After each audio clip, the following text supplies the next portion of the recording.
I'm Jacqueline. So I really wanted to do a reflection on my last post called Yesterday's Time.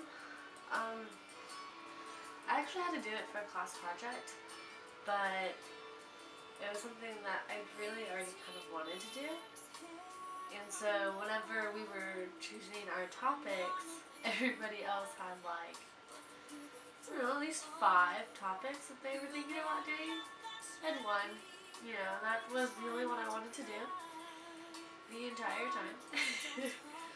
So I don't know how she'll take that, but I don't know. It was a project that I thought was going to be really easy, but in actuality, it was really hard. I didn't even know where to start. Every time I'd sit down, I've never had a hard time writing before. I'd sit down and just nothing would come out. I would just sit there and stare at the screen. And whenever I first heard about the project, I had all these ideas, and I was so excited about it. And, I wanted to do this, and I wanted to do that, and, I wanted to do a video for the reflection, and it just didn't happen. Literally, I'd sit down and have nothing. And every time I wasn't in front of the computer, I'd have all these ideas. So what I started doing was actually just writing things down. I wrote things on my hand. I wrote things, on receipts at work. I wrote things, in other classes.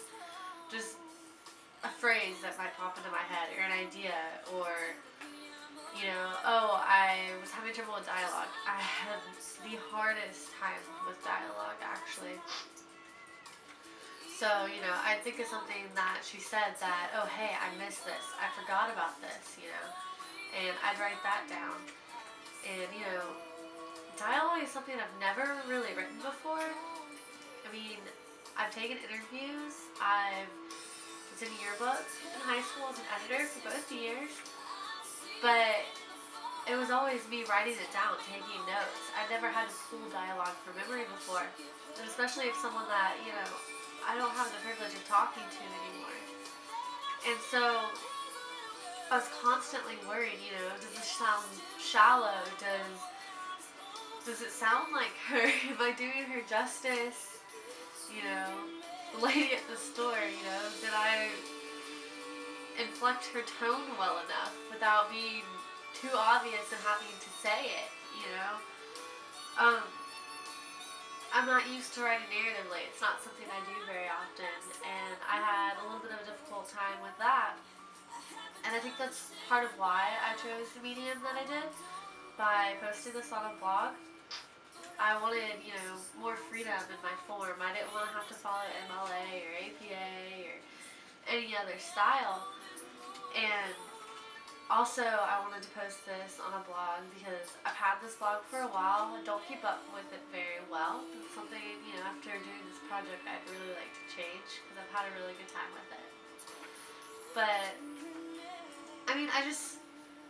this was a project that I was really trying to put my heart and soul into. It was very personal for me, and it was something that I didn't want it to end. I don't want the project to end just because I had a deadline. And this was a way that I could keep it. Other people could see it, which is absolutely terrifying, by the way. And I wanted to be around for her. And, speaking of other people seeing this, I don't really share what I write very often. I do have a blog, I've posted poems and things like that on it in the past. But it's always something, I've been really low-key about it. I don't really show my friends my blog. Never really had anyone like a post or anything like that before until now. And I actually had a blogger. She liked this post when I was about halfway done with it because I literally posted yesterday's time, paragraph by paragraph. So that was a little interesting. But about halfway through, she liked it, and I checked out her blog, and I guess she works for like National Geographic or something like that. And so it just really reassured me and made me feel like I was on the right track working with this, and that wasn't making a fool out of myself. People weren't going to criticize me too harshly or anything like that. And so, when I finished the paper, I hadn't heard back from the watch company yet. And it's a small local place in town. It's called Yesterday's Time. That's where I got the name of the post from. They called me this morning actually, as I was on my way to turn in my paper. And I had some bad news. They actually were not able to fix my watch. They said that the damage, the rust on the inside of the watch was too bad, and that the watch is too old to replace the parts. And the watch is too small, because it is a very, very small watch, to convert to a crystal watch and let it run off a battery, so they can't even update it. So I'm really upset about that.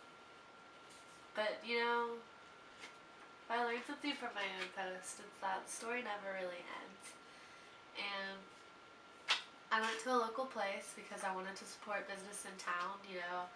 I thought that maybe since it was an older watch, this gentleman has been working with manual watches his entire life. I thought maybe he could do something, and maybe I'll just have to check out a bigger store. Maybe I'll have to check out something corporate maybe they'll have more access to parts. Maybe they can make the parts, I'll do whatever it takes to get this watch fixed. And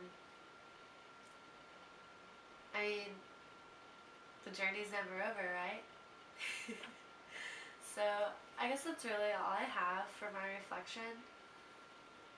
But I hope you enjoyed everything, because this has really meant a lot to me. So thank you.